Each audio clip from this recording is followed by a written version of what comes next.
pessoal, tudo bem com vocês? Eu espero que sim, por aqui está tudo ótimo, graças a Deus. No diário de gravidez de hoje, gostaria de compartilhar com vocês como que foi que eu descobri, quais foram os meus primeiros sintomas, os meus medos, inseguranças, como foi a reação da minha família, da família do meu marido, e gostaria de compartilhar quais foram os processos que eu tive que tomar para iniciar o pré-natal. Então fique ligadinho e acompanhe o vídeo. Então, como que foi que eu descobri? O primeiro sintoma, né, para descobrir foi a menstruação atrasar. Ela estava há mais de 15 dias, basicamente acho que uns 20 dias atrasadas, e foi a contrapartida para poder eu descobrir foi a menstruação. Aí ficamos com aquela dúvida se era ou não era, vamos fazer o exame ou não, e resolvemos comprar o teste de gravidez de farmácia, aquele simplesinho mesmo. Já era noite e normalmente falam para fazer pela manhã, porém eu tava tão ansiosa, eu tava assim tão nervosa, acho que era essa palavra, se eu estava ou não, que naquele mesmo momento, se eu não me engano, era umas 8 e pouca da noite, cheguei em casa e não aguentei esperar. Falei, se eu tiver, vai aparecer agora. E aí, quando eu fui fazer o teste, foi assim muito, mas muito rápido. Já logo assim subiu e foi descendo, né, o negocinho do hormônio e apareceu a primeira listrinha. Aí logo assim já veio a segunda, falei pronto, tô grávida. Eu tenho até aqui, ó, que eu guardei, tá vendo? A data foi dia 23/4 desse ano de 2021 que eu fiz esse testezinho de gravidez. E super funcionou. Não sei se dá pra ver aqui, ó. Tá vendo? 2 listrinhas. E aí, a partir desse teste, que eu falei, vou ter que fazer o exame de sangue, que é mais seguro, né? E aí, eu já logo marquei e fiz. Foi no dia 25/3 que eu fiz o teste, o exame de sangue. Eu botei do 4, 23/3 eu botei do 4, eu botei errado aqui. Foi em março que eu descobri. E aí dia 25, 2 dias depois, já logo fui fazer. Aí tá aqui, resultado, reagente. Alguns já aparecer positivo ou negativo, se for o caso, outros aparecer reagente ou não reagente, dependendo se for positivo ou negativo. Nesse exame onde eu fiz apareceu reagente. E aí foi a confirmação. Aí a partir daqui que eu corri, né, para poder marcar o pré-natal. Precisa levar esse exame, tá? Esse não tem importância, mas o beta-HCG precisa ser levado para marcar, para o médico ver, né? E aí, a partir desse exame, eu fui pro pré-natal e eu ganhei lá no dia essa caderneta da gestante. E o meu pré-natal foi... Eu fiz tudo muito rapidinho, sabe? Que é muito importante. Os primeiros, logo assim que a gente descobre, já é muito importante estar iniciando o pré-natal o quanto antes, por conta das vitaminas que nós precisamos tomar, os exames precisam ser feitos, alguns exames requer um tempo determinado, então é muito importante, assim que descobrir, já correr para adiantar tudo isso, não enrolar com o pré-natal, porque o pré-natal é uma coisa muito séria. E aí, quando foi no dia 7/4, eu iniciei o meu pré-natal. Aí, a partir daqui, que eu iniciei o pré-natal, eles me passaram a primeira ultrassom, que como o bebê era bem novinho na época, foi feita uma transvaginal, porque pela ultrassom não apareceria com tanta clareza, então teria que ser pela transvaginal pelo tamanho do feto. E essa foi a minha primeira vez que eu vi o meu baby, que foi no dia 15/4. Vocês podem ver que a data é tudo muito pertinho. Eu sou muito enjoada com esse negócio de exame, das coisas, pra fazer tudo bem certinho, pra não ter nenhuma surpresa lá na frente, né? Então, já garanti tudo direitinho pra ficar tudo certinho, porque não se brinca com saúde. E aí, a partir daqui, eu fui, aí vem sendo agendado as consultas de 4 em 4 semanas. Aí de 4 em 4 semanas eu vou para minha consulta de pré-natal, e onde vem passando outros exames. Por exemplo, junto com essa transvaginal foi me passado uma bateria de exames de sangue, urina, fezes, para ser feito, que também é super importante. É bem completo essa bateria de exames. Graças a Deus, os meus exames do primeiro trimestre deram tudo certos, tudo certinho, graças a Deus. E foi esses meus primeiros exames, a primeira forma que foi conduzida o início do meu primeiro trimestre. Até eu ir no pré-natal da primeira vez, eu não estava sentindo absolutamente nada. Quando eu descobri, eu falei assim, eu tô bem, tô me sentindo ótima. E só bastou eu falar essas palavras, não se passaram 5 dias depois e vieram os sintomas. Nossa, foi bem assim, diferente, confesso, porque eu senti coisas que eu não tive na primeira gestação. Eu tive muita azia logo no início, muita, mas muita azia. Isso aqui queimava, sabe? Era uma queimação terrível, uma coisa assim, fora do comum. E aí, com isso, me dava refluxo. Muitas das vezes aquilo que eu comia, eu bebia, voltava, assim, sabe? Era uma coisa... Ai.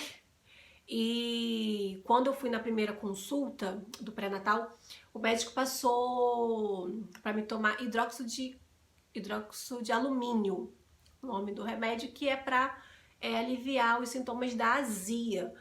Porém, eu confesso que a minha azia era tão forte que eu tomava 2 colheres daquilo e não funcionava comigo.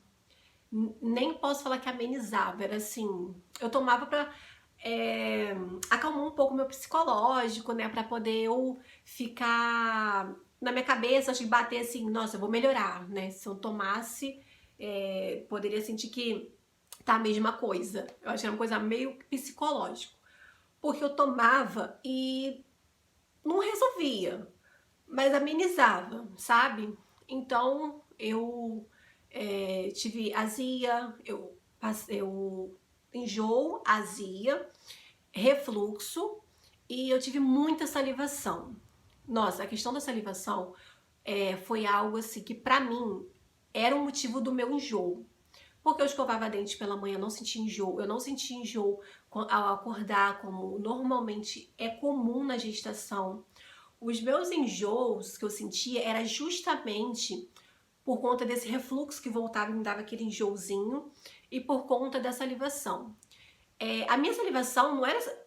Nós, né, produzimos uma salivação comum, que às vezes a gente precisa cuspir, vez ou outra, uma coisa normal que a gente nem percebe que tá tendo essa salivação. Mas nessa gestação eu tive um excesso de salivação muito grande, que eu parada, sem falar, sem fazer absolutamente nada, minha boca enchia de água.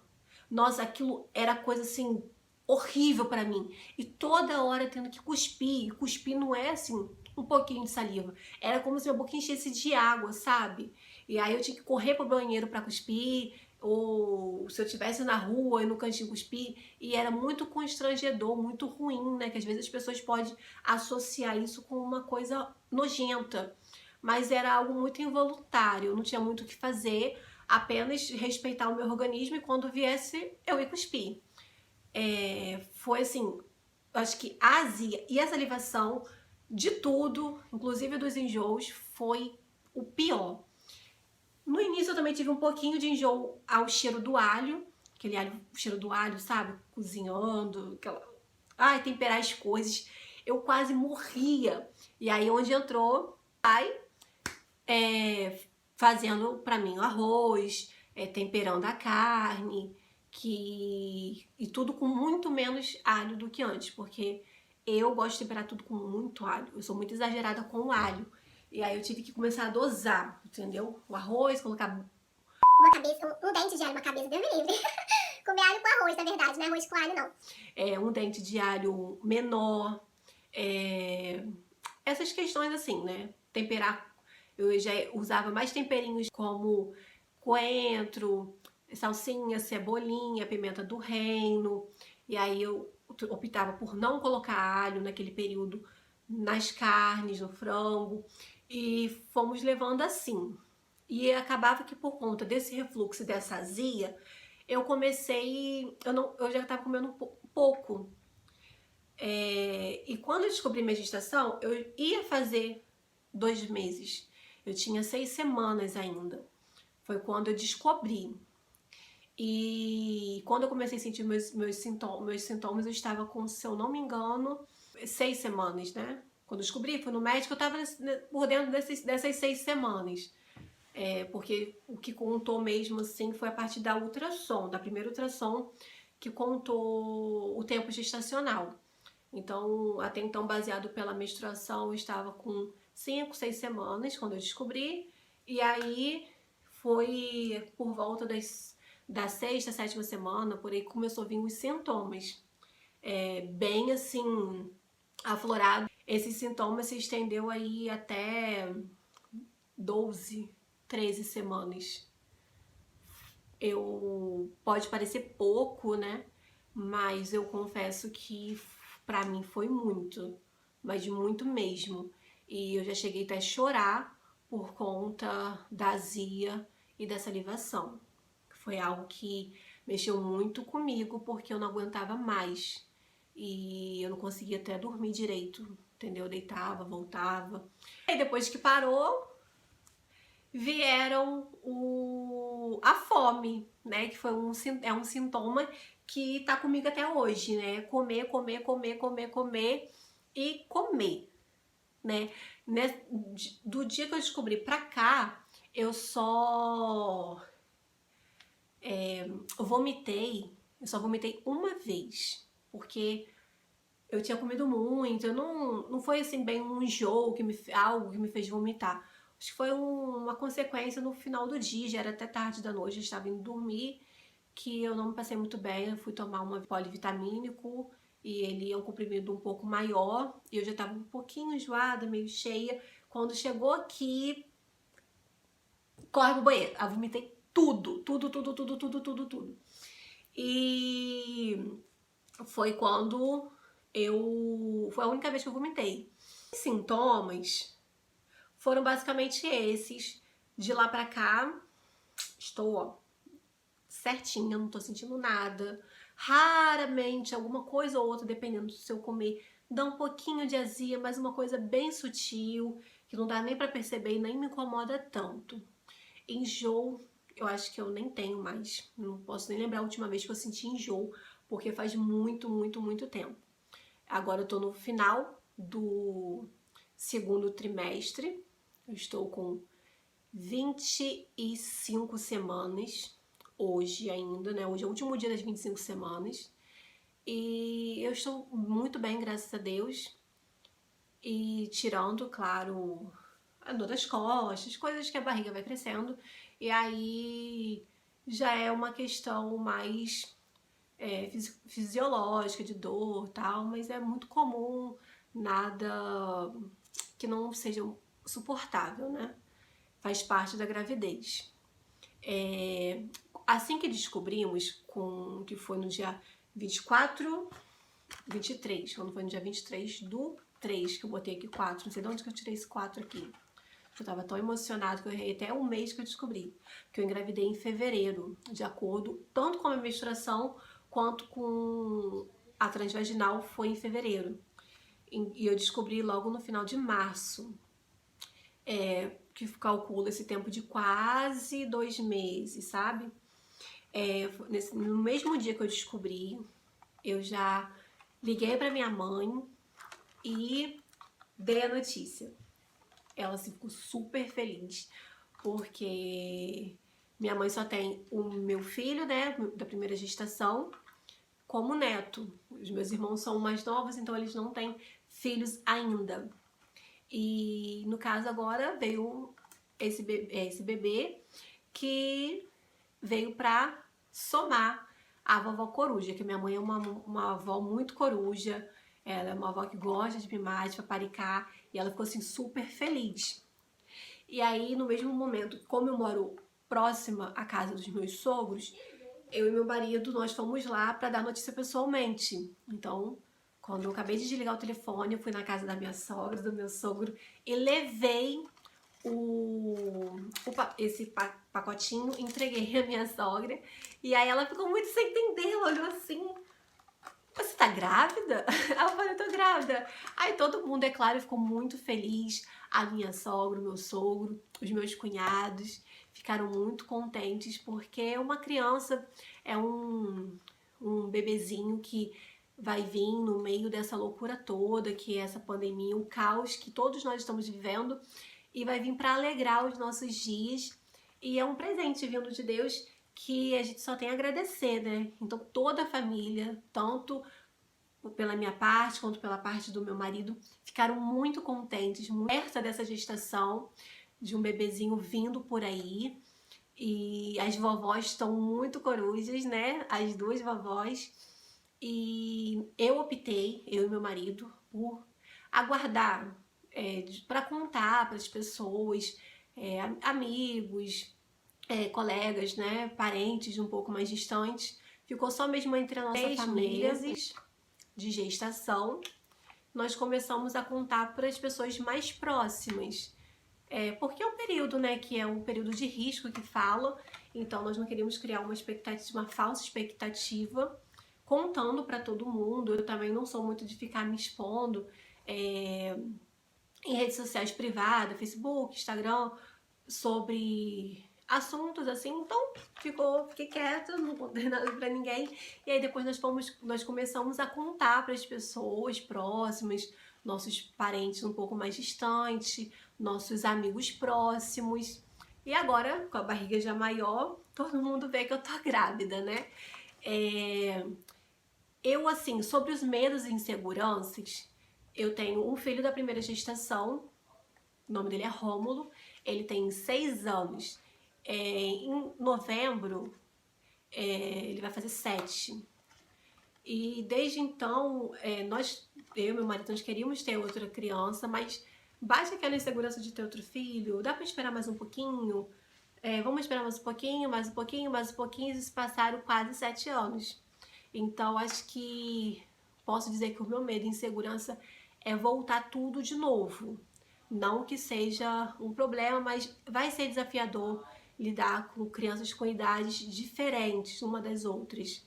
Mas o Romulo é uma criança super carinhosa, ele já tem muito carinho, muito amor pelo bebê, ele sempre conversa, ele sempre faz carinho, ele fala que vai me ajudar a dar banho, a trocar a fralda. Vamos ver, né? Eu vou contar pra vocês se ele está ajudando mesmo ou não quando o bebê nascer. E é isso, ele assim, é uma criança muito amorosa, então não vai ser muito complicado. Ele é uma criança que já toma um banho, já sabe trocar de roupa, já tem um pouco mais de autonomia, uma independênciazinha pessoal dele, que vai me ajudar muito quando o bebê nascer. Então, eu classifico com medos e inseguranças apenas essa questão. Mas fora isso, estamos muito ansiosos pela chegada do bebê e é isso. Não tenho mais assunto para falar sobre o diário de gravidez. No próximo vídeo eu quero falar um pouquinho sobre como está sendo o segundo trimestre. Gostaria de estar falando sobre com quantas semanas que eu descobri o sexo do bebê. Antes de descobrir, eu procurei algumas técnicas, algumas fórmulas assim para poder descobrir antes da ultrassom, que eu fiquei muito ansiosa. e eu vou estar contando pra vocês. E então deixa bastante like, se inscreva aqui no canal para estar acompanhando esse período maravilhoso que é a gestação. Então é isso, até o próximo vídeo.